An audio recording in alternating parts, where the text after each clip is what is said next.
7:01 and you're live. Okay, that's October 21st, 2020 Planning Commission meeting for the City of Oneonta. Call roll. Chair Tomato, Here. Vice Chair Overby, Here. Commissioner Holden, Here. Commissioner Maskin, Here. Commissioner Stanton, Commissioner Thomas, Here.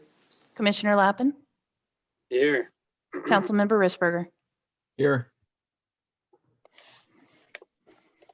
Perfect. Approval of the minutes for the meeting held August 19th, 2020. I'll make the motion. So moved. We have a motion. Do we have a second? Sure.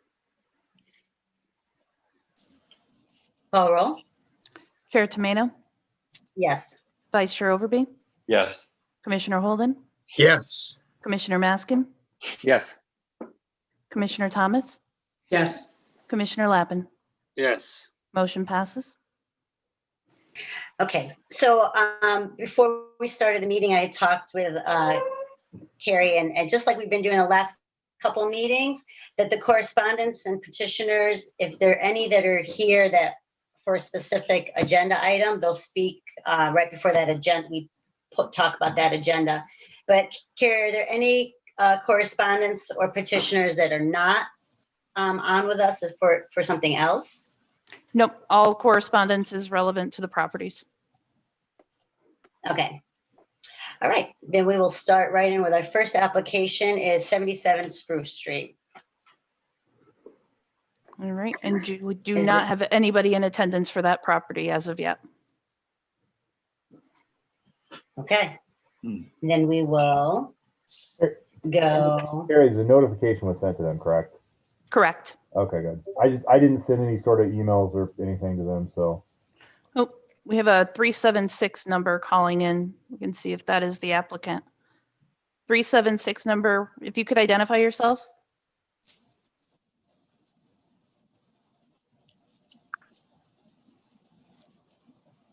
Can you hear me? I'm sorry. Jeremy Kuhn with The Haven. We can, and it's just in Perfect. time for your application. Oh, I Welcome. apologize for being late. Yeah, thank you. Thank you. Carrie, is that a call-in or is he on? Because That is a call-in. Yeah, he called it. Okay. Okay. Perfect. Is this Jeremy? Yes, speaking. Yep. Perfect. Do we have any, Carrie, do we have any petitioners for 77 Spruce Street? You do not. Okay. Go ahead, Jeremy. Why don't you tell us what your plan is for 77 Spruce Street, please? Yeah, sure. So The Haven is going to meet with people who are struggling with an unplanned pregnancy and try to connect them with resources in the community. So I've been talking to people in the nonprofit sector like Catholic Charities, but even in the nonprofit government sectors, so like Medicaid, WIC, and then I've been meeting with church pastors as well to kind of essentially resources that women or young couples might need in these situations to try to help them find those resources. So the house on Spruce Street would essentially be like just a place to meet and kind of, listen to them and see what they're needing, and then try to connect them with people who may be able to provide those things for them. Okay. Then I'm going to open up questions to our board members to see if they have any questions for you. Sure. And of course, I don't have everybody on my screen. So if you want to ask, you're going to have to say it right out because I can't see everybody on my screen. Councilmember Risberger has his hand up. Yeah, and Okay, there you go. I have a question. Okay. Hi, Jeremy. Hello. I was sent an article from the Evangelists it looks like the article was written 3 years ago, but it was regarding the Haven in Oneonta. I don't know what happened, but the article was alluding to the fact that the Haven would be this exact project you're doing would be in Oneonta a few years ago. But one of the statements that was in here was that although the Haven will not be a medical facility at first, the hopes that were that it would be eventually, and that was including offering testing for sexually transmitted diseases as well as ultrasounds for pregnancy. Is that something that you are looking to do, if not now, eventually? And if so, my next question would be for Anna and Ed, and well, everybody here. Would that affect the permitting for this? This is something I just don't know. So, but Jeremy, Well, go ahead. yeah, sure. Yeah. And in terms of your question, it's the same project. I came on as director 6 months ago.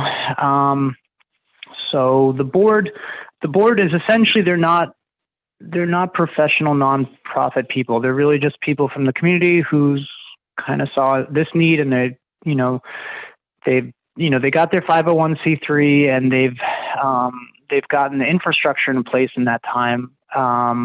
But my background is I used to teach, and then I worked for Catholic Charities out in New Mexico for a little bit, and so I have more experience with the nonprofit and connecting people. So yeah, we're trying to get our doors open within the next few months. But to answer your questions, I don't know what the future brings. I know the first phase is what I'm describing to you. I'm not closed, to be honest. At least, I don't know. I'm not, myself personally, I'm not keen on the medical route that you were describing that was quoted in the Evangelist. They have put forth that idea, at least before I came on. They had, said that there might be that element to the program. I myself am not for it. I know there's a lot of medical testing available already. I can't promise there won't be. I can't. Would that be on site, or would they be going to a clinic somewhere else for the medical? I won't be done at all in this phase. I can say that much. I don't know if it will ever be done, to be honest. So I really can't, excuse me. I really can't speak to whether it will be done on site or not. Right now there is no plan. There's no nurses being hired. There's no tables being ordered. Right now it's only bearing on our decision then. Okay, fair enough then. Yeah. No, this phase is only what I'm presenting to you right now, is all that we're proposing to do with the house. But Ed, if that becomes something they're looking to do, let's say 5 years down the road, do they need to come back to this board to get a different? Is that allowed in that area? I guess. I would say I'm not that's sure what I'm probably asking, an but- entirely different use. I mean, that would be an entirely different. That'd be an entirely different application. I mean, the reason that this is here is because the public building use is permitted in that zone. Right. It's defined in our code essentially as like a church, a not-for-profit office type use. It's not. The medical type, like a clinic, an on-site clinic, is not a permitted use in that zone.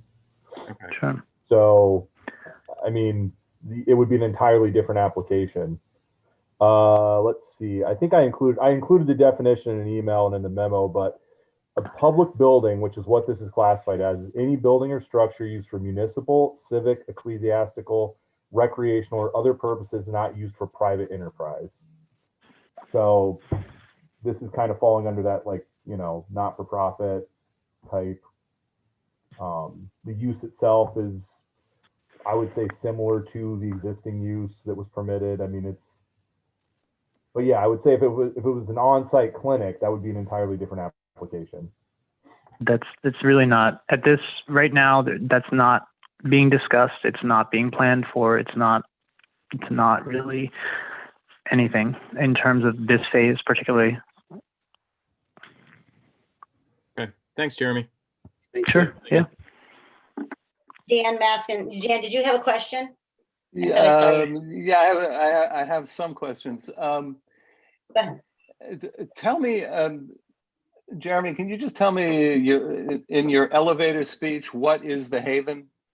Where are their main offices?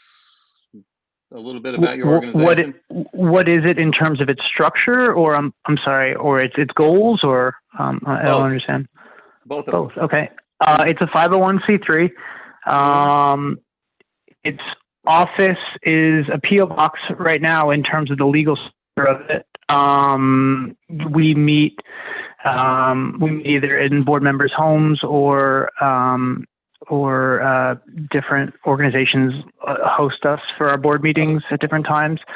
In terms of its goals, the stated goals are to provide hope for people who feel like they have no options, to provide support for people who find themselves in the situation, and essentially trying to connect them with caring people who will just be there with them. Okay, that's fine. That's in fine. the situation. It's so, Yeah. I mean, so it sounds like you're a relatively young organization. That's fair to say. Like the previous gentleman said, they've been doing the infrastructure fundraising part for a while, to be honest. But we haven't opened our doors. They hired me. When you say they, who are they? There's four board members and a treasurer who's a non-voting member. They're the ones that hired me. One's a lawyer, one is a housewife, one is a nurse, and one used to work. Okay. Mm-hmm. Is it affiliated with a larger organization? No, it's not. Okay. No, it's its own legal structure in terms of that respect. Okay. And Steve, who owns the property? You mean I believe the Diocese of Albany and St. The Mary's. diocese. Okay. Okay. Okay. I believe, I don't know their exact structure, but I believe So- St. Mary's, there's some relationship obviously Yeah, between the diocese yeah. and St. Mary's, but I don't know. It's the old Newman House. It's, Yeah, St. you know, Mary's owns the property. it's very famous in story and song, but okay, so there's really no kind of, it really just sort of falls under the same ownership that it's always been under. They're letting Haven use it. Yeah, so this application is basically, as I understand it, and as it was presented to me, the Newman House St. Mary's owns the property. The Newman House operated out of it. This organization is just taking over the space with minor modifications to do a similar type use in that space. Okay. Okay, I'm good. Thank you, Jeremy. Yeah. Jeremy, are people gonna be able to stay there if they needed a place to stay too, or is it just a meeting ground for them or a counseling spot for them? For now, and this would probably be similar to the previous two questions ago, for now, it's just going to be a meeting place. I can't say that people wouldn't in the future, but I would imagine we'd have to reapply before, and I would imagine, I don't think it would meet. I think we'd have to do more significant modifications to the building if people were to stay in it. So for now, it doesn't have that purpose. It's not going to be used for that purpose. I do construction. This is a side project, but I do construction, and I think it would have to have more significant modifications in order to house people. I'm not going to say we won't ever, but at this phase with this application for its current use, it wouldn't be used for that purpose. It's just going to be for consultation right now. Just to add to that, the property currently doesn't have any sort of certificate of compliance. So even if they were like, yeah, we're going to house people there tomorrow, they couldn't legally do that in the city of Monte. Stephen, Yeah, if that makes we, sense. okay, a special use permit this evening, then do we have to put stipulations about this, or is it something No. that automatically, that if they do want to do, if this is phase one, so automatically if they decide in 2 years or 5 years that they want to go, or 3 years, phase two, or jump up and do something different, is this something that they would automatically have to come back to the board, or is So, this, I we have think- to put a stipulation in? I think to do overnight housing, it wouldn't be that big of a stretch because rental properties are permitted in the zone. I think it wouldn't be if they modified the property and they changed the actual special permitted use in a way that included overnight guests. I mean, I guess you could require renewal of a special use permit. But the actual renting of property in that zone, I mean, theoretically, they would fall under the same type of, three unrelated. The only exception I would make to that is overnight use would be short-term rental, which is not permitted in that zone. So people staying there for one night at a time would fall into that category of a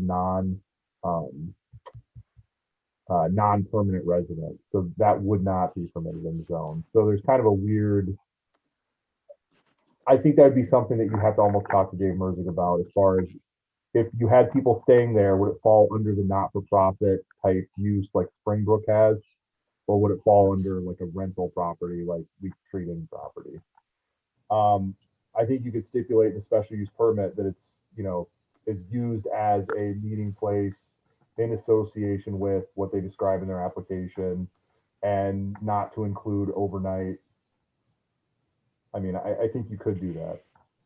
But And not to include like medical, anything that has to do like You medical. could issue the special use permit based on the application permit presented, not on future modifications.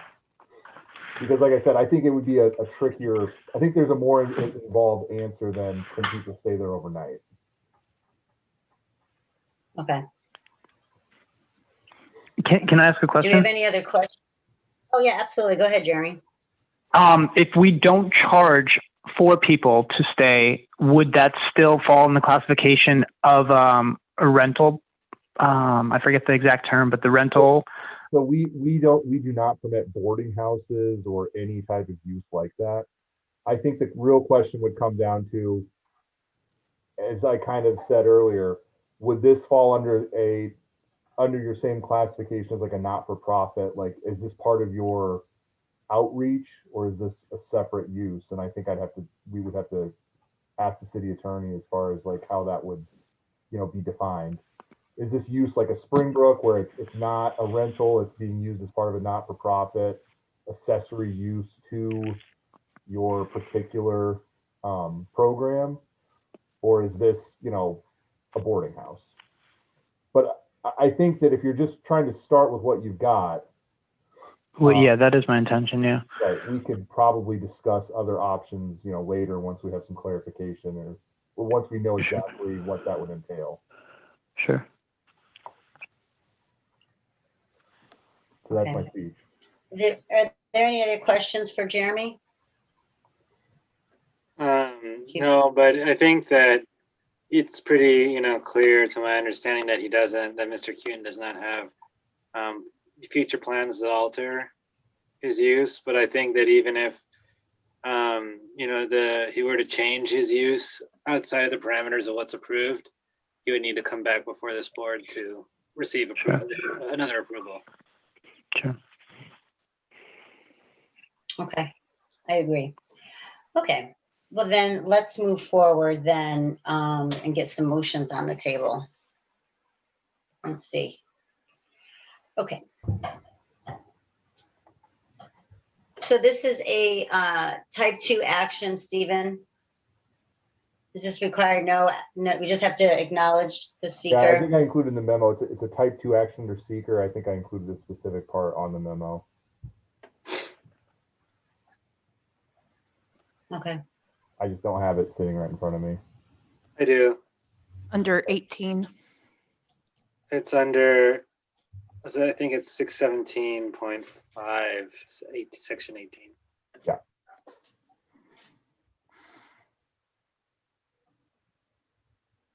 Okay. All right. Who'd like to get a motion for the seeker?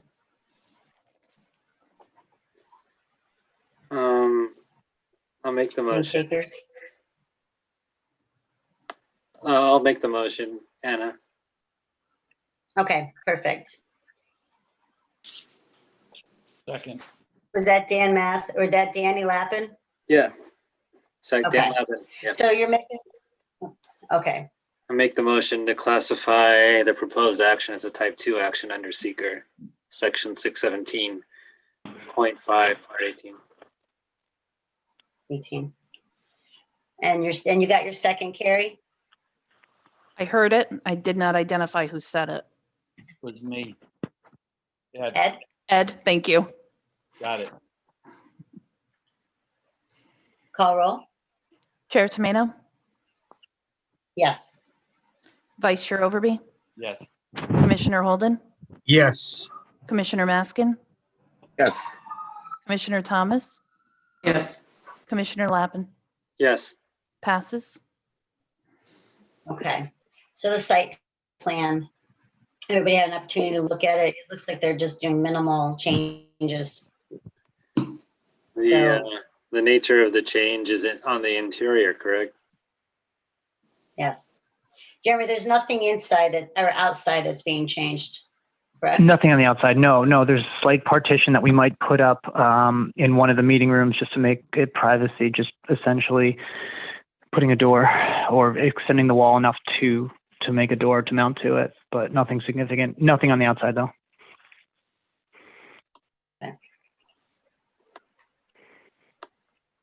Yeah, very simple. Does anybody have any questions for Jeremy about the sketch that Carrie put up on the board on the screen? Are we ready to approve or disapprove his site plan? Make a motion that we approve the site plan as presented. Do we have a Except, second? I'll except, second. Barry. except it's not a use change. Right. Carrie, did you get the second? I Barry? Call roll. Chair Tomato, Yes. Vice Chair Overby, Yes. Commissioner Holden, Yes. Commissioner Maskin, Yes. Commissioner Thomas, Yes. Commissioner Lappin. Yes. Motion passes.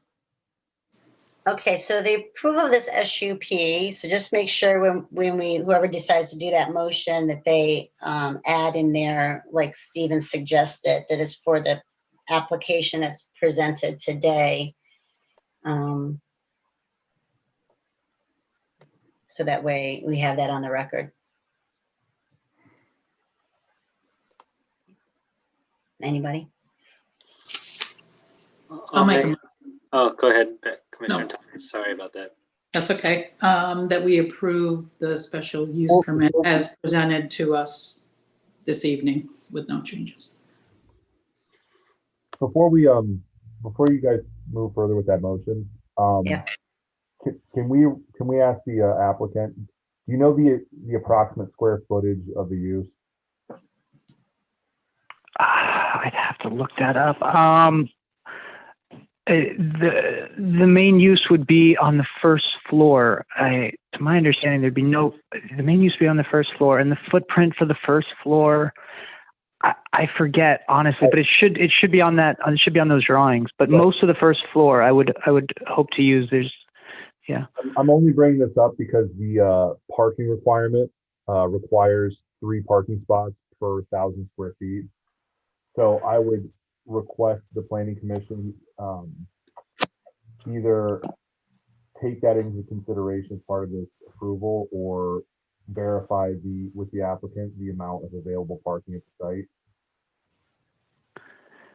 Jeremy, how many Yeah. parking spots are currently there? The driveway could fit 2 cars back to back. I'm trying to imagine if it can fit Well, it'll say on that. I don't know if you could fit 2 abreast as well. 2, possibly 4. I don't know how wide the driveway is, so I can't verify that. You might be able to fit 4, definitely 2, because the driveway is very long. It extends from the roadside to that whole length of the house. So on the application, it should have the length of that side of the house. I believe it's around 30 feet, but it might be more like 45. I even marked the driveway. But off the top of my, oh no, I'm sorry. I apologize. I have a copy of it. I apologize. Let me look it up. Stephen, what was it again? 3? Because I couldn't hear yours. 3 per 1,000 square feet. With that in mind, I mean, the planning commission obviously has the authority to approve as much or as little parking as they want. The actual number that's required is only 80% of the number needed. There's a range provided. But I just want to make sure that that's part of the review process. Yeah, so that's on Spruce Street, and the majority of the year there's on-street parking is in there. Yeah. Okay, so in my opinion, I don't imagine this being a high traffic operation. I mean, my question would be, does the applicant have any idea of the approximate amount? I mean, Yeah, we could. I guess I'll leave this up to you guys. Yeah, we could figure out what the required thing is. I'm inclined to, keep it at the required parking as small as possible. Yeah. I believe it's 40 feet. The driveway is 40 feet long, and I think a car's about 15 feet or so. I would think there's 3 just in the driveway alone, honestly. Jeremy, do you know what the square footage is, like that Stephen was asking? Yeah, let me try to figure that out right now. It's 51 feet by, I believe it's about 40 feet. 1,000. Yeah. I guess as part of the Yeah. review, I mean, does the applicant? But it's not going to be full. It will not be full. Right, but we can only count back-to-back parking as one space. So if there's room for side-by-side parking, then that's 2. But I think the upshot of this is we've got to include a waiver for parking requirements. Right. So I just wanted to make sure that the planning commission was aware and exercised their ability to review the parking on the record. Yeah. Well, the motion's going to have to include an allowance for the fact that the parking requirement is not met. Under the special use permit, Ed, you want to add that under the SUP? Is that what you're saying?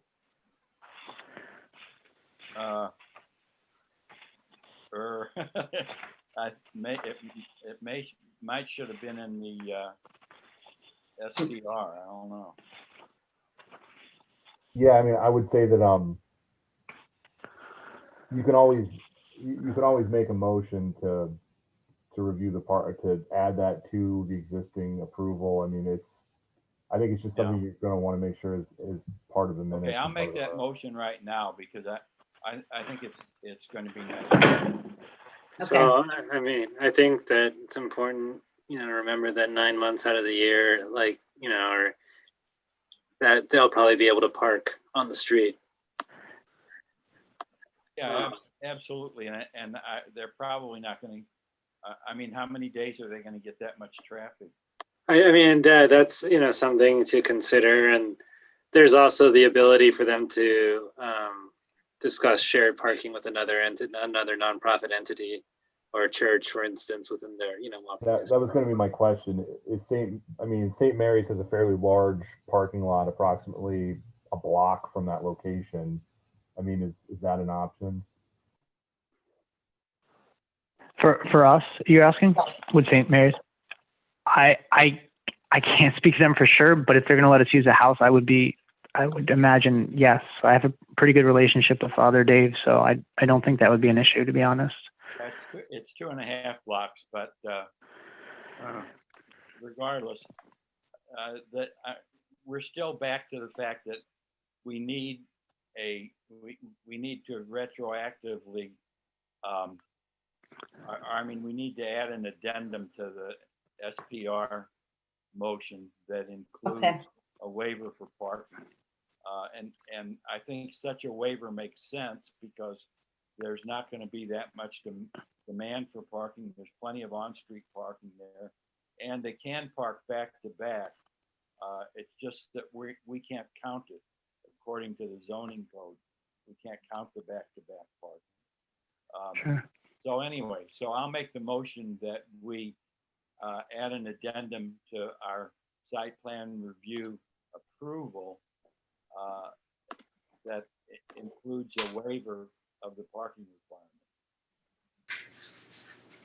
That sounds good. Do we have a I second? don't think waiver is the right word according to the zoning code, but I can't remember. I think it would be that we believe that the use has adequate parking based on authority granted to us in zoning code. Yeah, let's use Danny's wording.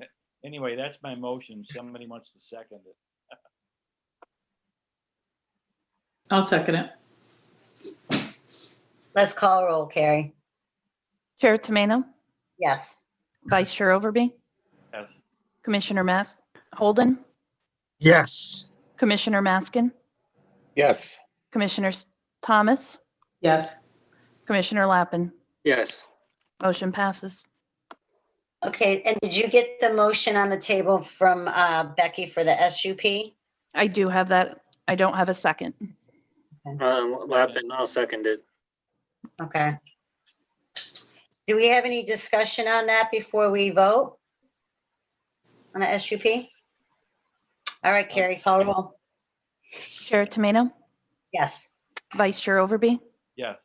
Commissioner Holden, Yes. Commissioner Maskin, Yes. Commissioner Thomas, Yes. Commissioner Lappin. Yes. Motion passes. Okay, Jeremy, you're all set. Good luck. Thank You you. might have to get with Steven to know what you need to, for the other things. I don't know if you need any permits or stuff like that. But as far as our job tonight with you, getting you all set and ready, you're good to go. Thank you. Now, in terms of all the stipulations and waivers and the conditions in which it was granted, is there a way I can get a copy of that to have that? So I mean, I know the spirit of what you guys are saying, but is there a formal thing that's written out, or Yeah. just my notes, or? You'll Yeah. receive a letter from our office that summarizes the meeting, and it states the decision that was made by the commission verbatim. Great. All right. Thank you. I thank you for the time. I appreciate it. Take care. Bye. Okay, second item on the agenda, 5 to 7 Union Street. Are they a call-in, Carrie, or are they on? They're on. This is Susan Lettuce for you. Okay. Let me find Susan. Hey, Susan. Do we have any, before we start, Carrie, do we have any petitioners or correspondence towards Susan's? I do not. No. Okay, Susan, why don't you tell us what you plan on doing? We're trying to rebuild our garage in our backyard. We've gone through a couple different design plans and everything through the course of the last year and settled on something pretty basic and simple. Almost the same exact footprint of what we have now, but we are planning to make it slightly bigger by 3 feet in the front. So our garage, we through this process, we had a survey done of our property. We filed it. So it's available publicly, but our garage sits in the back. This drawing, it's a little tricky to see how close it is to the boundary line. Mhm. But that's where our garage is right now. When we take it down, so we got a permit to demo it. And when we take it down, if we can't build it in exactly the same location because of the setback, we'll make sure that it's 1 foot away from that back property line. It's very close and it's a little tricky to tell where it sits right now. There's been a couple bump outs over the years before we owned the house. I think people, got bigger cars through the years and they needed more space. So I think that right now the biggest bump out is technically on the property line right now on that back line. So we'll make sure that it's within the setback or, a foot outside of the setback area. And along the side there's enough room there that the setback's not an issue. But I put in a little dotted line of the approximate space where we would build it out to. It's 3 feet in front of where this is right now, where that front line is. I don't know if you guys can follow that very easily. So at the bottom of the piece of paper, that is where the street is, and that's the front entrance. There's a driveway up the side of the property, basically along the property line. And then there's the 2-car garage in the back. So we want to get rid of that and rebuild it and make it 3 feet bigger in the front from where it is right now. And it's all asphalt in the front, so we're not changing, we're not getting rid of any grass or anything. I think that's about it. Okay. Real quick, Susan, is it 5 or is it 7 Union Street? I Because we think have 5-7. It's I think 2 technically parcels. it is 5-7, but Okay. we use 7 for our address. Mailing address? Okay. Yeah. I just want to make sure they have that correct for the record. Yep. Okay. And did you already demo? No, but hopefully in the next couple of weeks. Okay. The building was declared unsafe by the Board of Public Service and ordered demolished. So that's why this particular application isn't here for demolition review. So yeah, it's already been approved. Okay. All right. Any questions for Susan? Anybody have any questions for Susan? And this is a type 2 action, again, under seeker. I see Stephen. Yep. All right. Does anybody have any questions for Susan, or do you want to move forward? You want to do the seeker? Sure. I Yeah. make the motion that we classify it as a type 2 action under seeker. I'll And do we have a second Lappin. Perfect. Call roll. Chair Tomato, Yes. Vice Chair Overby, Yes. Commissioner Holden, Yes. Commissioner Maskin, Yes. Commissioner Thomas, Yes. Commissioner Lappin. Yes. Passes. Okay, so as far as the site goes and what she wants to do with her garage, anybody have any questions about the setbacks or the issues? Or Stephen, is there anything that we have to really be concerned about? I mean, it is pretty tight, but I, Yeah, the zoning code allows a 1 foot setback on the sides and the back. So I went and visited the site. I've already talked to the applicant about any concerns that I would have with the construction of the building, but I mean, not even concerns, just recommendations. Outside of that, it's pretty straightforward. Make a motion that we approve the site plan review as presented. do we have a second? Second. Perfect. Call roll. Chair Tomato, Yes. Vice Chair Overby, Yes. Commissioner Holden, Yes. Commissioner Maskin, Yes. Commissioner Thomas, Yes. Commissioner Lappin. Yes. Passes. Okay, perfect. Susan, you can go ahead and get that taken care of, and then just get with Steven to get all those permits that you need so you can get all taken care of. Thank you. Thank you. Good luck. Thanks a lot. Good luck. Thanks. And we'll have a party in your new oversized garage when the pandemic is over. With social distancing. Thanks. Okay. All right, 4 Railroad Ave. Yes. You have both the contractor and the applicants on the line, and I have one piece of correspondence that was sent in. Okay, let's hear that correspondence before we hear from them. So the correspondence comes from Alice Gonzalez. And she writes, I received a postcard in the mail today about the public hearing regarding the application received from Nate Sheldon to rebuild his business. Not only should Nate be allowed to proceed with his plans, the city should do whatever they can to help expedite the planning and approval process. Nate's Auto is an integral part of our business community, and the loss of this business would hurt all of us. Nate services the vehicles of many of the businesses in the area, along with their employees. I can only imagine the financial impact this fire has caused to Nate.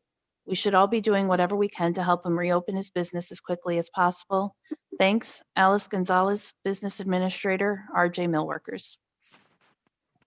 Very nice. Thank Okay. you, Alice. And then Nate's on? Correct. Yeah, I should be.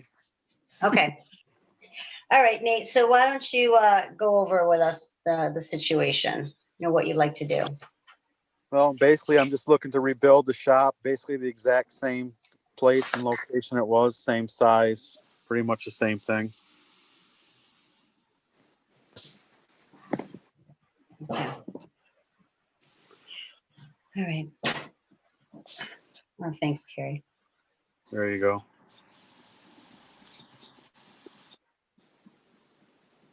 All right.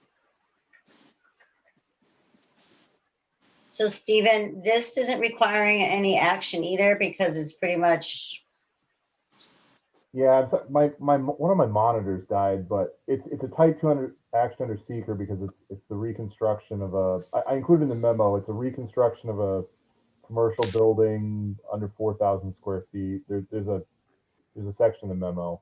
I have 2 computer monitors and one of them just decided to crap out, so I can only see half the meeting. all right, thank you, There you Carrie. go. Or Stephen, whoever put that up. Okay, yeah, I see that. So it looks pretty straightforward, Nate. You're just looking to put back up what you've lost, correct? That's correct, yes. Okay. All right. We have to declare this a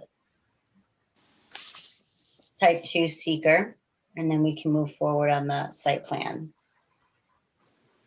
I'll make a motion to declare it a type 2 seeker Type 2 action. action. Did I say that seeker? I might have said that wrong too. Type 2 Yeah, action. well, that makes 2 of us. Who's our second? Is that you, Danny? Yeah, I'll second. Okay. Call roll. Chair Tomano, Yes. Vice Chair Overby, Yes. Commissioner Holden, Yes. Commissioner Maskin, Yes. Commissioner Thomas, Yes. Commissioner Lappin. Yes. Passes. Perfect. Okay, did we have any questions for Nate on his site plan? Does anybody have any questions for him? Looks pretty similar to what was there, a little bit smaller. Yeah, that was my question, Anna. It seems like it's 15 feet smaller. Is that right, Nate? Yeah, I believe the original footprint was 50 by 80, and I think now it would be 45 by 72. But basically in the same exact spot. Oh, it was 50. Okay, we have 60 by 80 written down, so it makes it look like it's a lot smaller. No, the original footprint of the old building was 50 by 80. 50? Okay. Yep. Thanks. And the ceiling height's still the same?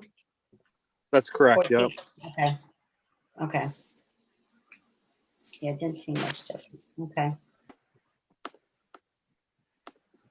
All right. If anybody has any questions for Nate and they're okay with the setting the motion in place for the site plan? So move. Second, Lappin. Perfect. Call roll? Chair Tomato, Yes. Vice Chair Overby, Yes. Commissioner Holden, Yes. Commissioner Maskin, Yes. Commissioner Thomas, Yes. Commissioner Lappin. Yes. Passes. Perfect. Okay, Nate, you can get yourself started so you get back to work. Thank you very much. I appreciate it. Good luck. Good luck, Nate. Yeah. Thank you. Have a good luck, night. Nate. Appreciate Really, it. really glad to see he's rebuilding there. Thank you very much. Yeah.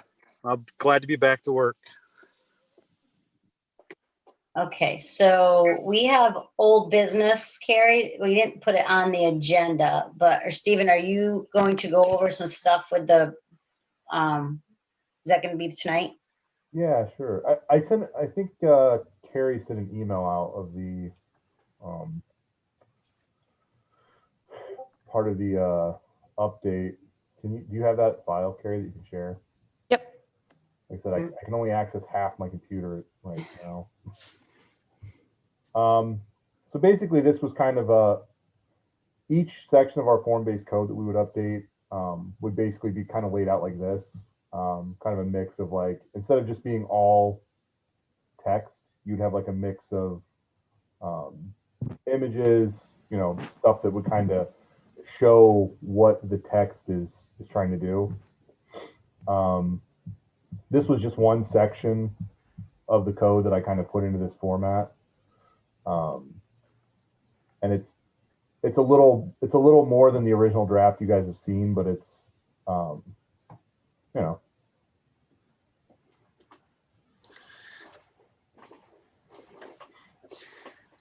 So I have a question. Mm-hmm. First of all, I want to comment on the quality of your work. It's a very professional looking document and something the city can be proud of, I think.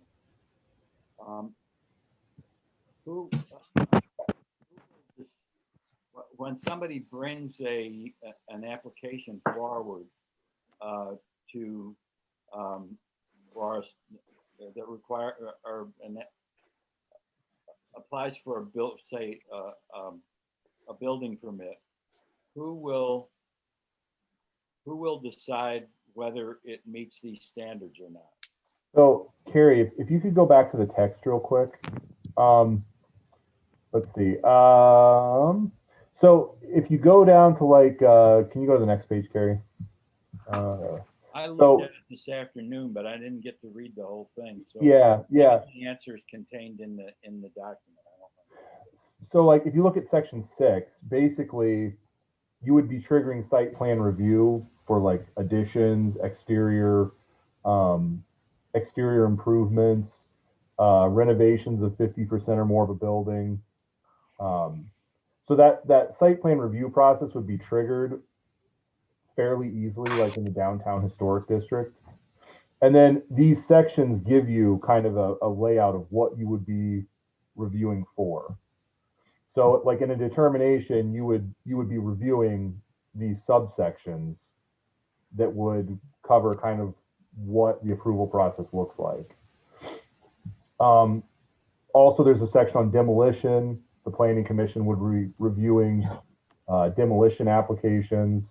There's a subsection that shows what you would be reviewing for to approve those site plans. So it gives a kind of a layout as to what that approval process looks like.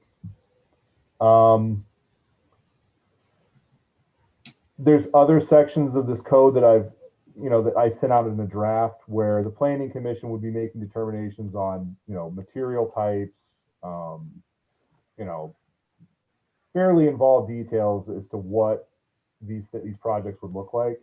The idea being that if we have major projects like, a Ford block renovation, the Planning Commission would be pretty heavily involved in deciding what that final product looks like, instead of just,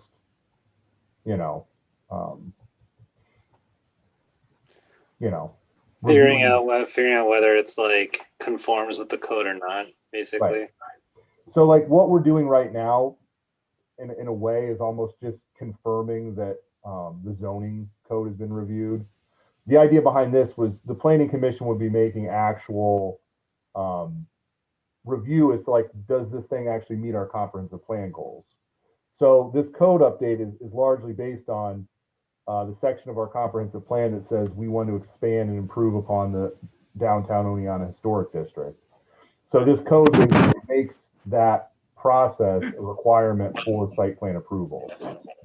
So instead of just reviewing setbacks, we're saying, what does this project look like? How does it actually connect to our downtown? How are these, improvements furthering the goals of our comprehensive plan? So,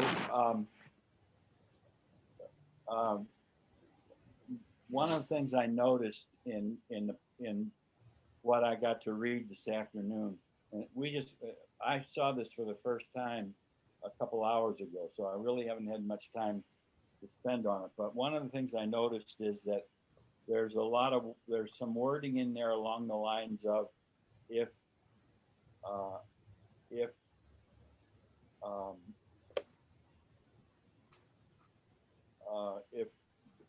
a new bill or if building takes place on a property that does not conform to the historic look of downtown, then it must be part of the design must be that it has to conform to the historic look of downtown. I don't remember the exact wording, but you follow what I'm saying? So Yeah, I mean, the goal it is would be that, our responsibility to decide whether or not this new design conformed, right? yeah, the idea is you would use the site plan review process with the outline criteria.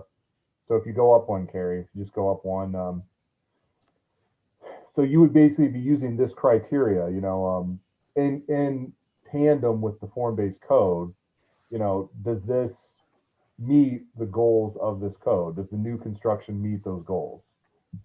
The idea is that non-conforming structures go out, or as improvements are made, those non-conforming structures come into the design standards that we're looking for in the downtown. So ideally, we're getting rid of like giant sheet metal awnings, and we're moving. Ideally what we're trying to do is not have additional like novelty lounge storefronts. Yeah, so if Community Bank wanted to reconstruct the part of their building that's on the corner of Ford Avenue and Main Street, that has a very modern looking facade with marble and glass and so forth. Right. It would be up to us to decide whether the new facade that they were putting in there conform to these design standards, right? Right. Yep. So I'm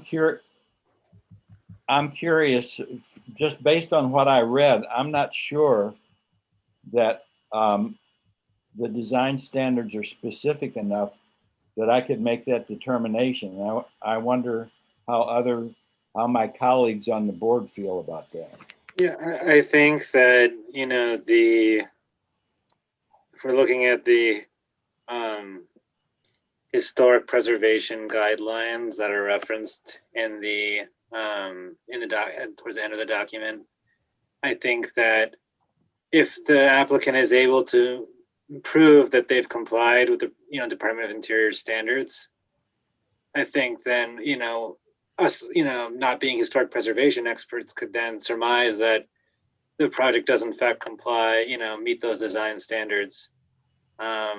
It would be on us to really kind of ask the questions of the applicant about that and to become familiar with the design standards and then Department of Interior guidelines. The other thing is that the form-based code also establishes like dimensional kind of characteristics that we would be looking for in terms of like the facade improvements. So I think that, we could ask those questions. I mean, our job is to ask the questions and their job is to provide us with the information. And if we don't have the information, we can't make the determination anyway. So, and, the planning commission is the second line of review, the first being Stephen himself.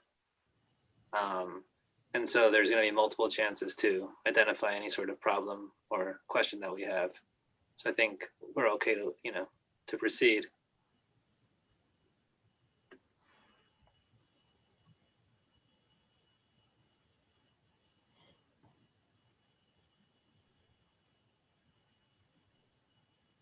And ideally, what you're doing is you're working off, if you look at the images at the end where it's,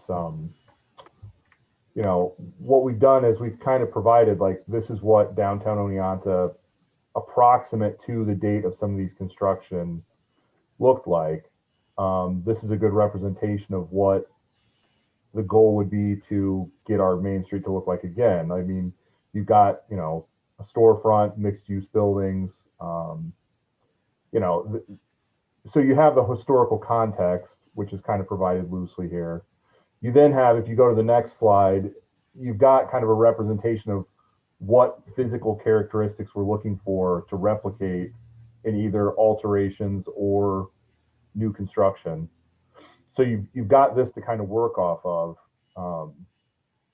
So we'd be looking for either all brick or a combination of brick and stone.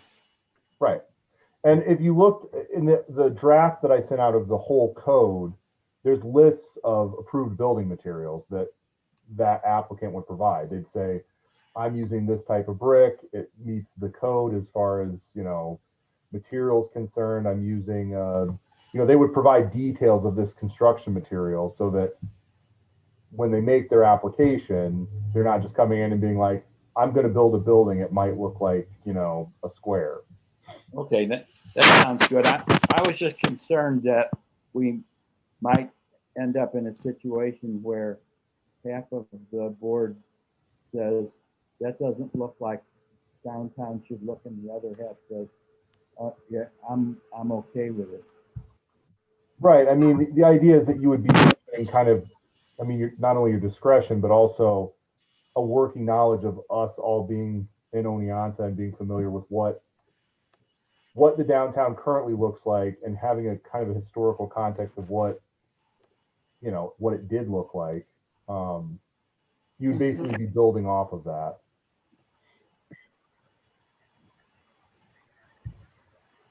And then if you go to the last slide, I think it's the last slide. No, one more. This is just basically kind of like images I found or that we have that are good representations of, active, attractive storefronts and downtowns that, would be, like I said, inspirational. Like it's something that you guys could then look at and say, this is kind of what we want to replicate. And then if you go up one slide, you can see, these are ones that we currently have in our downtown that are, I would say good examples of design. So what if we felt like we needed some input from from an architect or a historical preservationist in making our decision? You would probably request that of the applicant, that the applicant provide information. Yeah, just like something like that. Okay, I'm good. So for example, like a Laughlin Beach project, the idea is this code would give us not only requirements that the applicant has to meet, but you could then say to that developer, on a large project like that, we need to see where you've had an architect specializing in this, or, we need to see where you're meeting these design standards as part of your application. Okay, the intent would you be need like a resolution from us that says we approve of this as something to take to common council, or what I was looking for tonight is just this is kind of the format that the final code would be in. so this is just a preview for us. Yeah, well, it's what it is it's an example of the formatting so that I don't spend a ton of time making something that's going the wrong direction from the get-go.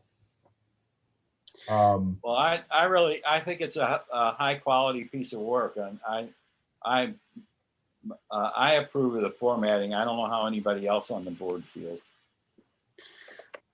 I think it's quite strong. Stephen, I've sent you, my comments already, right? So yeah. There was one provision, section 6, concerning what triggers a site plan review. I feel like that section's like kind of dense. Yeah, I update. If you look at the current version of it, I updated that before I sent out this final version. Yeah. That looks a lot better. Okay. Yeah, it's clarified. I also added, if you go to the top here, can you scroll up one more, Carrie? Section 2 here kind of outlines a general, basically a general set of goals for the entire zoning district outside of just the buildings. So this kind of addresses like massing, setbacks, like. Yeah, that's like one of the few provisions of our whole code that addresses massing, really. Right.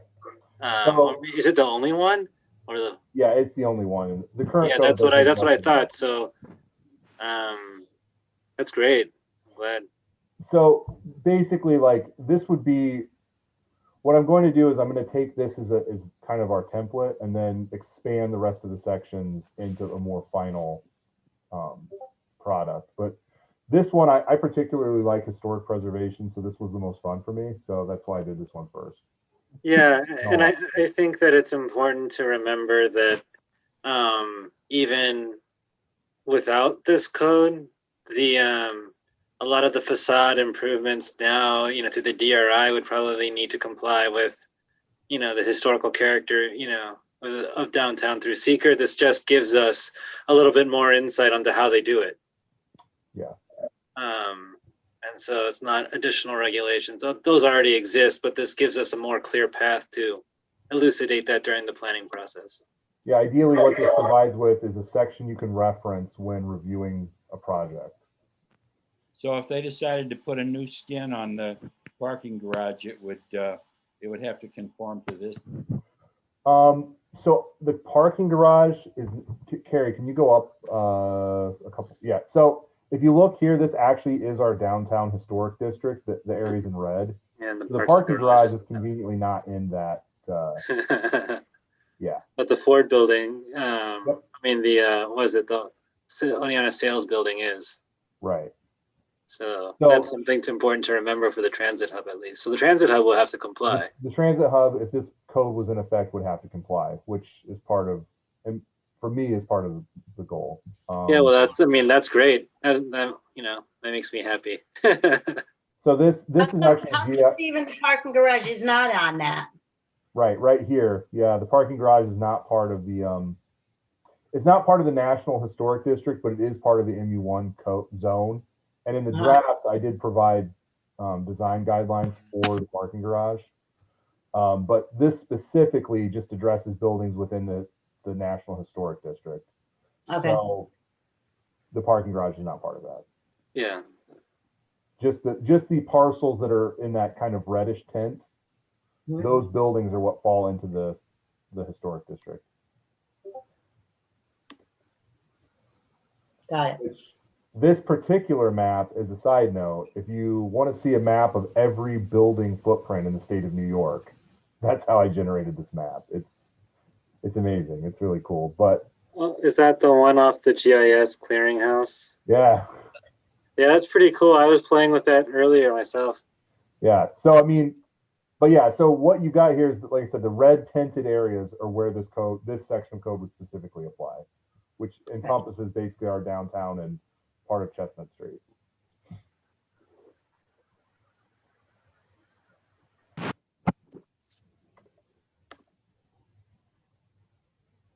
So you're just looking for thumbs up tonight? Thumbs up? Yeah. So what I'm looking for is to make this initial product took a lot of time. Yeah. Using it as a template, I can then insert things into a templated form, basically. So I didn't want to insert and make, a a large document that then was shot down after spending hours and hours and hours of working on it. So this was Yeah, as I much think about content as it is about the actual product. Yeah, I think that overall it looks good. The one thing that I would recommend, that we kind of went back and forth with over email was making the document navigable, like through hyperlinks. Right. And so that's something that can be done at the very end once everything's in there. Right. I think that would be helpful. Yeah. Because then you can just click. Yeah. Overall, I think it looks really good. It's easy to understand, especially now that Section 6 is clarified. So I think you did a really great job on it. It's worthy of consideration by the council, in my opinion. I agree. Dave Risberger's here. Dave, do you have any thoughts?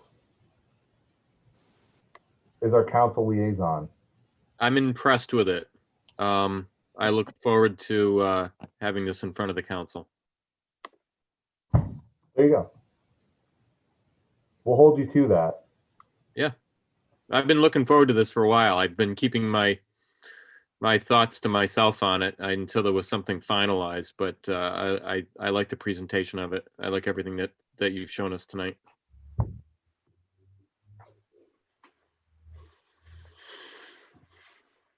Okay, that's all I got. Perfect. I guess by next month, I'll keep putting these together so that we can get kind of a, like I said, once we have kind of an idea, like once we get past that draft phase, it's easy to just, each section will just kind of fall into place now that the page layout's set up. All right, looks good. So is there anything else? Can we adjourn? So moved. Okay. That's it. So Stephen, you're good. That's it. That's all you needed for us, Stephen? We're good. All right. Mass can second that. So I think we can all say goodnight. Good night.